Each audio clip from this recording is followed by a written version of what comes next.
வணக்கம். இந்த வீடியோவில் என்ன விடயம் அப்படின்னு சொன்னால்,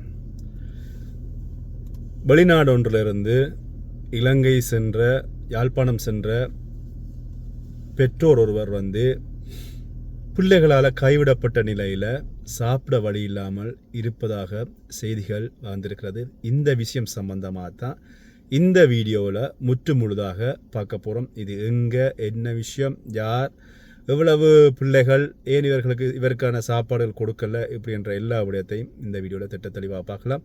அதே மாதிரி உங்களுடைய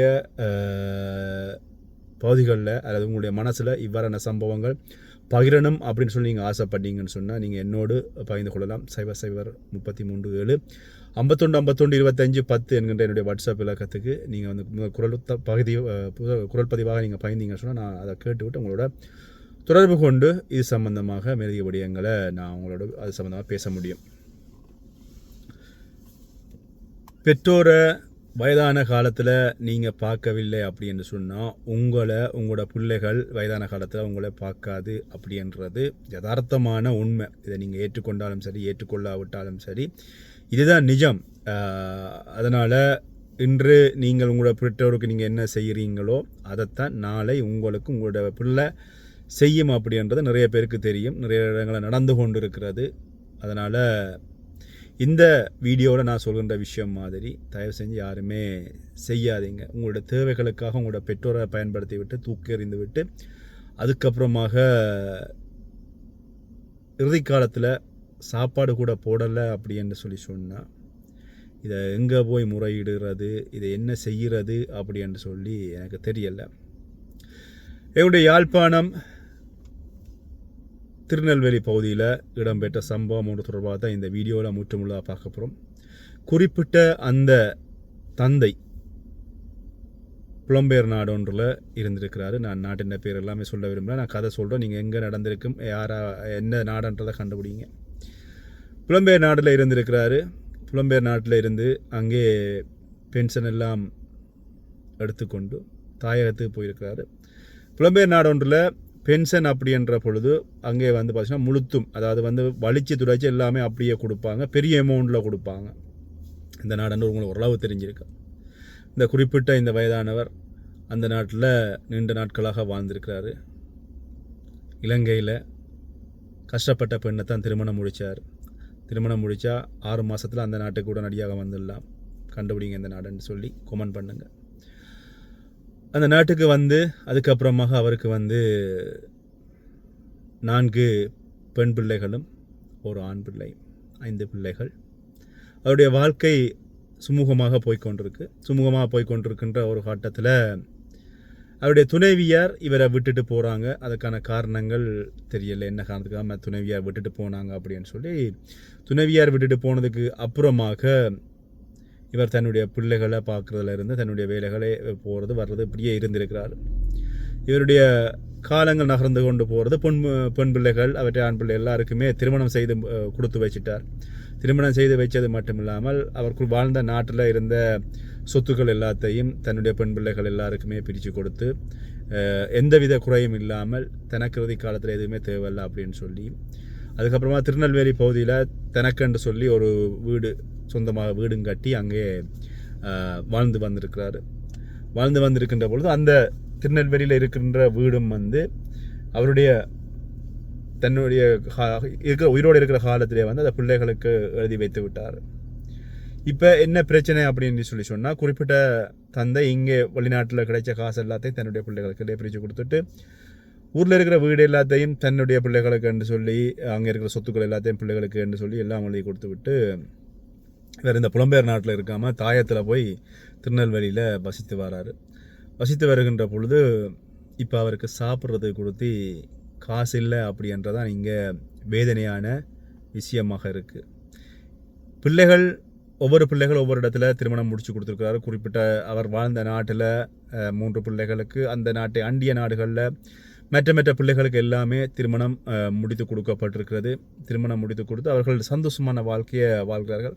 5 பிள்ளைகளும் ஒவ்வொரு மாதம் தந்தைக்கு குறிப்பிட்ட நாடுகளிலிருந்து ஒரு 100 ரூபா அனுப்பினாலே அவருடைய செலவுக்கு போதும். ஆனால் அவர் இப்போ திருவிழா காலங்களில் கோயிலில் கையேந்தி சாப்பிட்ற நிலையில் இருக்கிறதாக சொல்லப்பட்டிருக்கிறது. செலவுக்கு காசு இல்லை, சாப்பிட்றதுக்கு வழி இல்லை. வெளிநாட்டிலேருந்து போய்க்குள்ள நல்ல திடகாத்திரமான நல்ல ஒரு உடம்புள்ள ஒரு மனிதனாக போய் சேர்ந்த அந்த நபர் இப்போ மெலிந்து உடம்பெல்லாம் எலும்பு மட்டுமே எலும்பும் தோலுமாக இருக்கிற ஒரு நபராக காணப்படுறார். அந்த எங்களுடைய வடபகுதியில் ஒரு கஷ்டப்பட்ட நபர்கள் அல்லது கஷ்டப்பட்ட வயோதிபர்கள் அப்படி இருப்பார்கள். உங்களுக்கு உலக தெரியும், எல்லாமே மெலிந்து நலிந்து எலும்புகளை அங்கங்கே எண்ணக்கூடிய நிலையில் முகமெல்லாம் உள்ளுக்க போய் அப்படியான ஒரு நிலையில் அந்த நபர் இருப்பதாக சொல்லப்படுறது. இது சம்பந்தமாக அவருடைய பிள்ளைகளுக்கு தொலைபேசி அழைப்படுத்தா அவருடைய விஷயம் சம்பந்தமாக கதைப்பதாக இருந்தால் தொலைபேசி எடுக்காதேங்கோ அப்படின்னு சொல்கிறாங்க. இவருடைய துணைவியார் இவருடைய இளமை காலத்தில் இவரை விட்டுட்டு போனதால் அவருடைய தொடர்பு இல்லை. இவர் 2வது திருமணம் செய்ய விரும்பலை. ஏற்கனவே ஒரு பெண்ணால் பட்டது போதும், இந்த பெண்ணோடையே என்னுடைய வாழ்க்கை போகட்டும், என்னுடைய காலத்தை பிள்ளைகளுக்காக கழிப்போம் அப்படின்னு சொல்லி பிள்ளைகளுக்காக எல்லா விஷயத்தையும் பார்த்து செய்த பொழுதும் குறிப்பிட்ட பெண் பிள்ளைகளும் குறிப்பிட்ட தந்தையில் பாசம் இல்லை, ஆண் பிள்ளையும் தந்தையில் பாசம் இல்லை, எல்லாவற்றையும் வாங்கிவிட்டு இருக்கிறாங்க. இது சம்பந்தமாக அவருடைய மகனோடு உறவினர்கள் ஒரு சில தொலைபேசி அழைப்படுத்து காய்ச்ச பொழுது அவர் உயிரோடு இருக்கும் வரைக்கும் அந்த வீட்டில் இருக்கட்டும், அவர் இறந்ததுக்கு அப்புறமாக நாங்கள் 5 பேருமா வந்து அந்த வீட்டை வைத்து போட்டு நாங்கள் பிரித்து எடுப்போம். அது வரைக்கும் நாங்கள் அவரை போய் பார்க்க வேணுமென்ற அவசியமோ அவருக்கு நாங்கள் உதவி செய்யணுமென்ற அவசியமோ என்னை பொறுத்த மட்டும் இல்லை அப்படி என்று சொல்லி அந்த குறிப்பிட்ட மகன் தொலைபேசியை அழைப்ப துண்டித்ததாக அவங்களுக்கு நெருங்கியவங்களால் சொல்லப்படுது. இப்போ அந்த அயலவர்கள் அல்லது அந்த அவருடைய நெருங்கிய உறவினர்களுடைய வேண்டுதல் எல்லாம் அந்த மனிதன் இப்படியே இருக்கின்ற பொழுது இந்த உடல் நிலைமை, அதாவது அந்த எழும்பி நடந்து திரிகின்ற இந்த நேரத்திலேயே அவருடைய உயிர் வந்து போயிடணும். யாருடைய துணையும் இல்லாமல் இருக்கின்றவர் நாளைக்கு இறந்து அந்த உடலம் புழுத்து அந்த வீட்டிலேயே காஞ்சி கருவாடாகாமல் இப்போவே அவருடைய உயிர் வந்து போயிடணும். கஷ்டப்படக்கூடாது. யாராவது ஒரு 2 பேர் 4 பேர் அவருடைய உடலை எடுத்துக்கொண்டு எரிச்சிடணும்.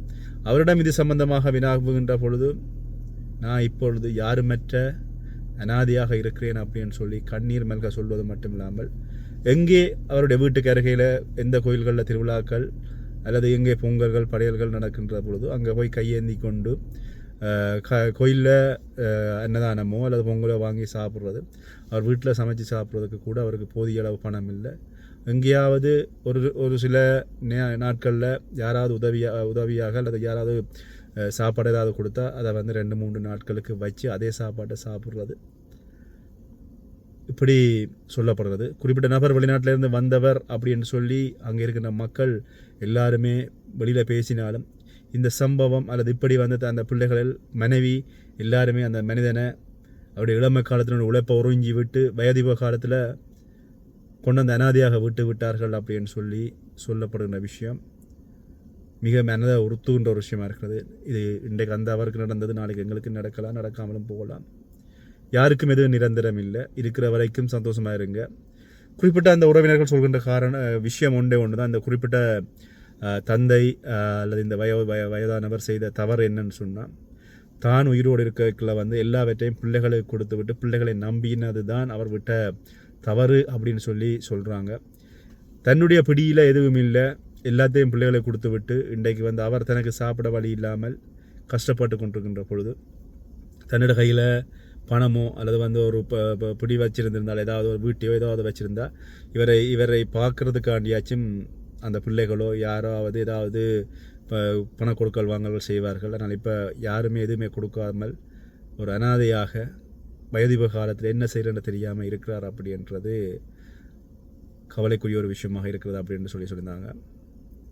ஒரு விஷயத்தை நான் இதில் சொல்லணும் அப்படின்னு சொல்லி ஆசைப்பட்றேன். வயோதிப காலம் எல்லாருக்குமே வரும். இன்றைக்கு நாங்கள் இளமையாக இருக்கிறோம், நாளைக்கு நாங்கள் வயோதிபர்கள், நாங்கள் எங்களோட பிள்ளைகள் இன்றைக்கு சின்ன பிள்ளைகள், நாளைக்கு எங்களோட பிள்ளைகள் எங்களோட இடத்துக்கு வரும். ஆனால் வயசான காலத்தில்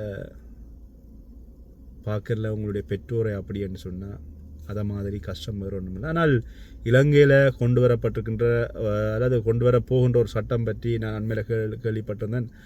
பெற்றோரை பார்க்காத பிள்ளைகளுக்கு வந்து சில தண்டனையா அல்லது வந்து அதுக்கு தண்டை பணம் அறவிடப்படுமா அப்படின்னு சொல்லி ஏதோ ஒரு செய்தி வாசிச்சிருந்தேன். நடைமுறைக்கு வந்துட்டா எனக்கு தெரியலை, யாராவது சொல்லுங்கள் வந்திருந்தா. ஆனால் உங்களுடைய இளம காலங்களில் நீங்கள் உயிரோடு இருக்கின்ற பொழுது அல்லது விவாகரத்தை எடுத்துட்டீங்க, வாழ்க்கையை வெறுத்துட்டீங்க அப்படின்னு சொன்னால் உடனடியாக பிள்ளைகளுக்கு வந்து எதையுமே எழுதி கொடுத்துடாதீங்க. உங்களோட பிள்ளை தான் இல்லைன்னு நான் சொல்ல வரல, ஆனால் உங்களோட பிள்ளையும் எப்பவும் மாறலாம். இன்றைக்கு இவருக்கு நடந்தது நாளை உங்களுக்கு நடக்கலாம். உங்களோட கையில் உங்களுக்குன்ற ஒரு பிடியை வச்சு கொள்ளுங்க. உங்களுடைய மரணத்துக்கு அப்புறமா உங்களோட பிள்ளைக்கு போகிற மாதிரி செய்யுங்க. அநேகமாக முன்னோர்கள் வந்து பார்த்திங்க சொன்னால் வீடுகள் எல்லாம் எழுதுறது வந்து பார்த்திங்கன்னா தன்னுடைய மரணத்துக்கு அப்புறமாகத்தான் வீடுகளை வந்து சீதன வீடுகளை எழுதி கொடுப்பாங்க, சொத்துக்களை எழுதி கொடுப்பாங்க. இப்படி தான் இருந்துச்சு. ஆனால் இப்போ இந்த புலம்பெயர் தேசங்களில் வந்த உடனே இந்த இல்லற வாழ்க்கை, திருமண வாழ்க்கை ஓடுகாலி வாழ்க்கை மாதிரி யார் கொண்டா இருப்பாங்களா இல்லையான்னு கூட தெரியாத நிலைமையில் இருக்கிற பொழுதும் இப்படியான சம்பவங்கள் வேதனையாக இருக்குது. நம்பியை கட்டி வந்த மனைவி அவரோட இருந்திருந்தால் அவருக்கு இந்த நிலைமை இல்லை. நல்ல பொம்பளை பிள்ளைகள் இருக்குது. சரி, ஆம்பளை பிள்ளை தான் தந்தை மேலே பாசம் இல்லைன்னு சொன்னால் பொம்பளை பிள்ளைகள் கட்டாயம் தந்தை மேலே பாசமாக இருப்பாங்க அப்படின்னு சொல்லப்படுது. அந்த பிள்ளைகள் அது பிள்ளை தந்தையை கவனிக்கலாம். யோசிச்சு பாருங்கள், ஒரு அனாதையாக சாகிறது அப்படின்றது எவ்வளோ வேதனை. இவ்வளோ கஷ்டப்பட்டு உழைச்சி குடும்பம் கட்டி காத்து பிள்ளைகளுக்கான வாழ்க்கை அமைச்சு கொடுத்து அவங்களுக்கான ஒரு நல்ல ஒரு எதிர்காலத்தை உருவாக்கி கொடுத்துட்டு ஒரு ஆண் தன்னுடைய முதுமையில் அனாதையாக சாகிறான்னு சொன்னான். அதே மாதிரியான வேதனை வேறு ஒன்றும் இல்லை. வீடியோ பற்றி உங்களோட கருத்துக்களை என்னோட பகிர்ந்து கொள்ளுங்கள். மீண்டும் இன்னொரு பகிர்வோடு சந்திப்பேன். நன்றி.